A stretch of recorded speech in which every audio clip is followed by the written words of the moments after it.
Comment un disciple de Christ peut-il aimer comme Jésus a aimé? Par la puissance du Saint-Esprit qui demeure en lui, 1 Corinthiens 6, 19, 20, en lui obéissant par la parole de Dieu, nous pouvons aimer comme Christ, d'un amour inconditionnel, qui pardonne et se sacrifie. Nous pouvons aimer non seulement les autres croyants, mais aussi notre famille, nos amis, nos collègues. Éphésiens 5, 18, 6, 4, Galates 5, 16, 22, 23, et même nos ennemis. Matthieu 5, 43, 48.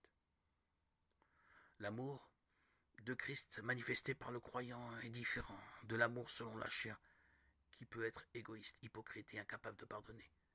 1 Corinthiens 13, 4, 8 donne une magnifique description de l'amour de Christ manifesté par le croyant qui marche par l'Esprit.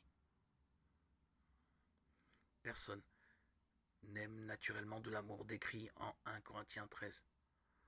Pour cela, notre cœur doit être transformé.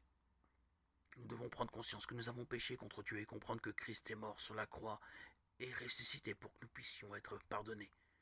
Puis, décider d'accepter Christ comme notre sauveur personnel. Alors, nous sommes pardonnés et recevons le don de Dieu, la vie éternelle, devenant ainsi participants à la nature divine. 2 Pierre 1, 4. En Christ, nous savons que Dieu nous aime d'un amour sincère. La nouvelle vie que le croyant reçoit implique la capacité d'aimer comme Christ à cause de l'amour de Dieu inconditionnel, sacrificiel, éternel, saint et qui pardonne, qui demeure en nous. Romains 5, 5. S'aimer les uns les autres, c'est aimer les autres croyants comme Christ nous a aimés. Ceux qui aiment comme Christ par la puissance du Saint-Esprit montrent ainsi qu'ils sont ses disciples.